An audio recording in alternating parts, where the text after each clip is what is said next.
अस्सलाम वालेकुम नाज़रीन, इनसाइड पाकिस्तान के साथ मैं हूं आपका मेज़बान मुताहिर जलीस खान। नाज़रीन, शहर कायद और पूरे पाकिस्तान का मौसम तो ठंड है, मगर जो सियासी मौसम है वो शदीद गर्म हो चुका है। एक तरफ तो पहले पीडीएम के जलसे पूरे पाकिस्तान में, जिसके बाद सियासी माहौल कुछ ज़्यादा गर्म हुआ, और अब जो ब्रॉडशीट जो सामने आई है उसके बाद कुछ अलग ही पॉइंट देखा जा रहा है सियासत के अंदर। एक तरफ मौजूदा हुकूमत और अपोजिशन दोनों लड़ते हुए दिखाई दिए सियासी मैदान में, जहां जलसे के तौर पे देखा जाए, और अब लफ्जी जंग जारी है, जहां पर कहा जा रहा है कि मौजूदा हुकूमत की जानिब से कि अपोजिशन के जो काले कारनामे हैं वो इस ब्रॉडशीट के अंदर खुलकर सामने आ चुके हैं, मगर जो अपोजिशन है वो ये कह रही है कि अब इन लोगों को वापस जाना पड़ेगा, क्योंकि हम आखिरी जलसा भी कर रहे हैं और अब करने भी जाएंगे, और किस तरह से तमाम चीज़ों को देखा जाएगा। और जो इस वक्त असेंबली और सेनेट के अंदर जो गुज़िश्ता रोज़ बात की गई उसमें भी काफ़ी शकूक व शुबात खासतौर पर मौजूदा हुकूमत के हवाले से किए गए, और जिस तरह से अपोजिशन ने अपना पॉइंट रखा और उस पॉइंट के बाद जो बात की गई, क्या वाकई इस पे हुकूमत एक्शन लेगी। और जिस तरह से मौलाना फजल रहमान साहब ने कहा कि हम जहां देने जा रहे हैं, अगला जलसा करने जा रहे हैं, हम वहाँ चाय भी पी लेंगे, गाजर का हलवा भी खा लेंगे, क्या वो तमाम चीज़ें हजम हो पाएंगी पीडीएम को? क्योंकि पीडीएम काफ़ी इस चीज़ पे बज़िद है कि हम इस हुकूमत को घर भेजेंगे, मगर हुकूमत कह रही है कि हम टस से मस नहीं होने वाले। शायद हुकूमत को अपना जलसा 126 दिन का वो याद नहीं है, किस तरह से वो उस वक्त की मौजूदा हुकूमत को गिराने आए थे। इस तमाम चीज़ों पे बात करेंगे। हमारे साथ स्टूडियो में हमारे गेस्ट मौजूद हैं, उनसे आपका तारुफ करा देते हैं। सबसे पहले मिर्ज़ा इख्तियार बेग साहब हमारे साथ मौजूद हैं, सीनियर रहनुमा है पाकिस्तान पीपल्स पार्टी से, आपको खुशामदीद कहते हैं। उन्हीं के साथ तशरीफ फरमा है एजाज खान साहब हैं, सीनियर रहनुमा है पीटीआई के, आपको खुशामदीद कहते हैं। सबसे पहले मिर्ज़ा साहब मैं आपकी तरफ आऊँगा। एक तरफ अपोजिशन काफ़ी लफ्जी जंग जारी है, इससे पहले जलसे भी देखे गए, कभी मौलाना साहब नहीं आए, कभी पीपल्स पार्टी के रहनुमा नहीं पहुंचे, क्या रहा, कामयाब हुए? और अब देखिए, मैं इस बात से तो आपसे इत्तेफाक नहीं करता कि अगर किसी वजह से कोई एक लीडर नहीं पहुंच पाता, जैसे बिलावल साहब को कोविड हुआ था तो उन्होंने फिर भी आसफा बीबी को भेजा और उन्होंने उनकी नुमाइंदगी की। लेकिन अगर वो नहीं भी करते और किसी जलसे में बिलावल साहब किसी वजह से जेन्युइन रीज़न की वजह से नहीं पहुंच पाते, तो वो इशू कभी भी नहीं होता, क्योंकि ये एक अपोजिशन का इज्तिमाई फोरम है और बाकी तमाम लीडर्स होते हैं, और उनके फिर नंबर 2 के जो लीडर्स वो मौजूद होते हैं, जैसे हमारे यूसुफ रजा गिलानी साहब मौजूद होते हैं, कैरा साहब मौजूद होते हैं, और दूसरे जो सीनियर लीडर्स हैं वो मौजूद होते हैं। तो इस बात पे तो कोई वजन नहीं है कि अगर बिलावल साहब नहीं गए कभी एक बार, या कभी कोई दूसरे लीडर नहीं आए, मरियम बीबी वगैरह, तो उससे कोई फर्क नहीं। लेकिन अभी जो मौजूदा सुनाबी है हुकूमत है, उसने तो काफी वावेला किया इस पे, नहीं मौजूद है, एक बार फिर से लड़ाई हो रही है इन लोगों में, बिखर चुके हैं आपस में। मैं आ रहा हूँ अब सवाल ये है कि आपने ये देखना होता कि क्या उन्होंने जो रोड मैप दिया है वो उस पर चल रहे हैं या नहीं चल रहे, ये सबसे इम्पोर्टेंट चीज है। रोड मैप जो उन्होंने दिया है वो मुझे उस पर चलते हुए बाकायदा नजर आ रहे हैं, तमाम रिलीज हो रही हैं, तमाम जलसे हो रहे हैं, और उन हालात में भी जलसे हो रहे हैं जहाँ इजाज़तें नहीं मिली, कोविड के इश्यूज आपके सामने हैं, उसके बावजूद तो वो एक रोड मैप के तहत चल रहा है। फ्यूचर का रोड मैप जो उन्होंने दिया है वो उन्होंने कहा कि हम इस्लामाबाद जाएंगे। फ्यूचर का रोड मैप तो कुछ अलग ही था, इस्तीफे मांगने गए थे, इस्तीफे खुद देने आ गए। उसमें बिल्कुल उसमें पीपल्स पार्टी हमेशा जमहूरियत पसंद पार्टी है, और हम कभी भी नहीं चाहते जमहूरियत डीरे लोग, और जिस वजह से हमने रिजाइन देना पहले दिन से हमने इनको, ये आप ना सोचिएगा कि तमाम सियासी जमातें एक सोच रखती हैं, ये सियासी जमातें अलग-अलग हैं। कैसे नहीं रखे फिर? पीडीएम बन कैसे गई अगर तमाम पार्टियों की सोच अलग है, उनका पॉइंट अलग है, मैं जवाब पीडीएम कैसे बन जाएगी फिर? कॉमन ग्राउंड्स इन्होंने इख्तियार किए हैं, उन कॉमन ग्राउंड पे ये मुश्तरका अप्रोच है, लेकिन इन सब पार्टियों का अपना अप्रोच है, अपना तरीका, अपना मंशूर है, अलग-अलग पार्टियां हैं, अलग-अलग नजरियाती पार्टियां हैं ये। लिहाजा जैसे पीपीपी ने पहले दिन से आपको नजर आ गया होगा कि वो इस्तीफे के मूड में नहीं है, हम अपनी हुकूमत को भी सिंध में नहीं खत्म करना चाहते, हम सेनेट के भी इलेक्शन लड़ना चाहते हैं, क्योंकि हम समझते हैं कि पार्लियामेंट में रह के, सेनेट में रह के हम ज्यादा मौसर तरीके से बात उठा। चलिए, कहीं भी इत्तेफाक नहीं है, मुझे नजर नहीं आ रहा कि पीडीएम में इत्तेफाक है। मैं एजाज साहब आपकी तरफ आऊंगा, क्या लग रहा है वाकई जिस तरह से पीडीएम ने अब अपने काम किए, इस्तीफे मांगने गए, इस्तीफे कुछ देने की बात हुई और अब इलेक्शन में हिस्सा लेने की बात हो रही है, तो वाकई हुकूमत थी परेशान या नॉर्मल कंडीशन में लिया गया पीडीएम को? बिस्मिल्लाहिर्रहमानिर्रहीम, सबसे पहले बहुत शुक्रिया जी। मुसलसल कई हफ्तों से, कई महीनों से हम ये कह रहे हैं कि मिर्ज़ा साहब शरीफ आदमी है, ये तो वो बात कर ही नहीं रहे ना। इनको पता है कि असल कहानी क्या है, इन्होंने खुद इकरार कर लिया कि सोच अलग है, पार्टी का नज़रिया अलग है। देखें, ये बिल्कुल अलग अलग जमातें हैं। एक चीज़ है जो इनको इकट्ठा करती है, वो है चोरी। सही। एक मुफाद है जो इनको इकट्ठा करता है इन तमाम लोगों को, वरना तो एक दूसरे की शक्ल भी देखना नहीं चाहते। और माजी की सियासत मतलब पाकिस्तान तहरीक इंसाफ कहाँ थी? यही लोग तो थे जिन्होंने चौकों चौराहों पे एक दूसरे को नंगा किया, एक दूसरे के ऊपर केसेस किए। हमने तो नहीं किए, हम तो आए अभी हैं भाई। ये वही सजाएं हैं, ये आप लोग अपना किया हुआ ही काट रहे हो। सियासत में अभी नहीं आया ना, हुकूमत में आया ना अभी। सियासत देखें में तो जब उस इख्तियार वक्त भी हमने देखा था, इल्हाक उस वक्त भी हुआ था। आपको शायद याद हो अच्छी तरह, मौलाना साहब के साथ उस वक्त भी हुआ था। बेहुरमती की गई थी, काफ़ी सारी चीज़ों की वहाँ पर तस्लील की गई थी। जो कपड़े सुखाए गए दीवारों पे वो भी हमने देखे, चैनल के ऊपर हमला किया गया वो भी हमने देखा। तो जब पीडीएम इस तरह का कर रही है तो फिर मौजूदा हुकूमत को तो कुछ कहना नहीं चाहिए इस पे। मतलब ये तमाम जो आप बातें कर रही हैं तो 2016 के बाद है ना, मतलब 4 साल की कहानी है ना। लेकिन ये जो भुगत रहे हैं ये 4 साल की बात नहीं है। इनके ऊपर केसेस 1980 से लेकर 2005 तक के हैं, जिसमें पीटीआई का उस वक्त वजूद नहीं था। हमारे पास एक सीट थी। तो देखें, बदकिस्मती है इस मुल्क की, जो इस मुल्क को तरक्की को रोकती है, जो इस मुल्क को आगे बढ़ने से रोकती है, वो यही है कि एक चोर दूसरे चोर का तहफ़्फ़ुज़ करता है।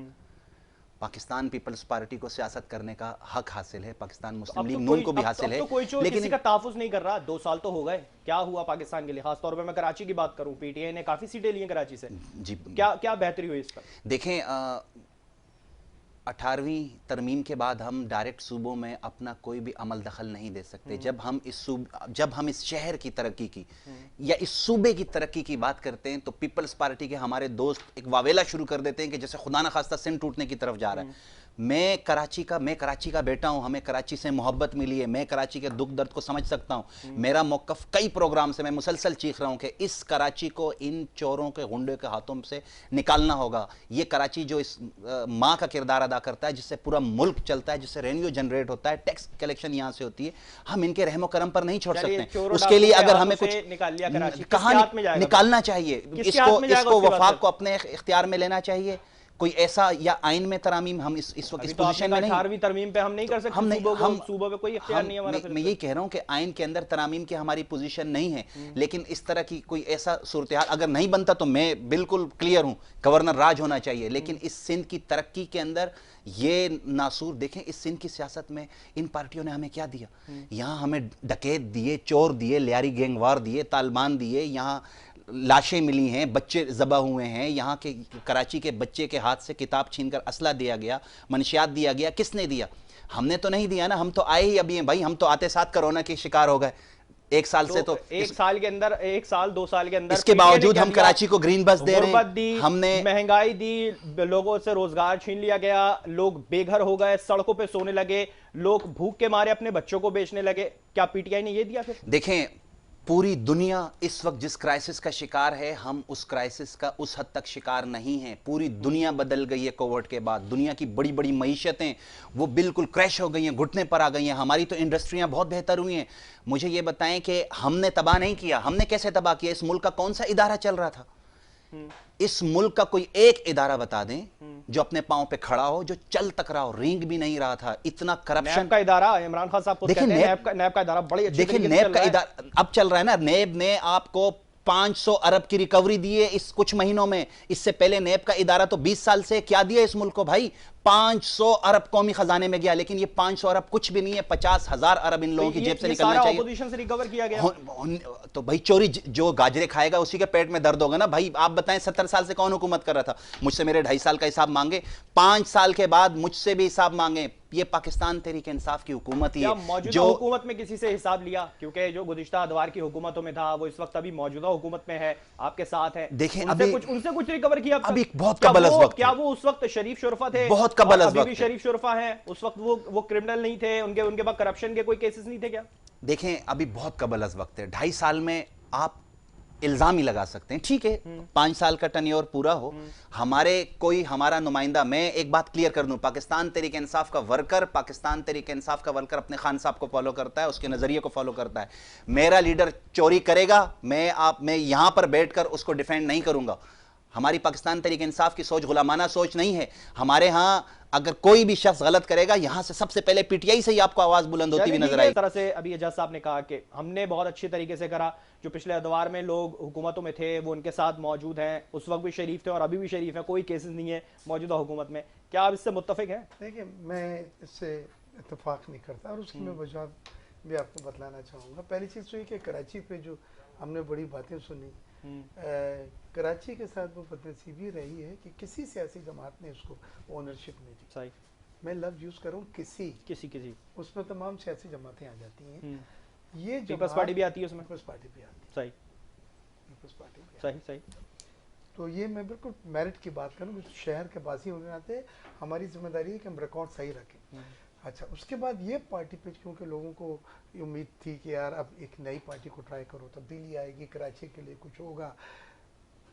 16 MNAs और 26 पता नहीं या 30 MPs की वोट यहाँ से गोद में डाल दिए शहर वालों ने, उम्मीदों के साथ डाले थे कि वो शहर को टर्न अराउंड करेंगे। मरकज में उनकी हुकूमत है, लेकिन बड़ा फर्क पड़ता है कि अगर आप रूलिंग पार्टी हो तो आप बहुत कुछ कर सकते हैं, आपकी पॉकेट भी डीप होती है, आपके वसाइल भी होते हैं, आपके इंतजामी सलाहियतें भी होती हैं। जो कराची वालों को इस बारिश में देखने को मिला, वहाँ बात खत्म हो जाती। सही।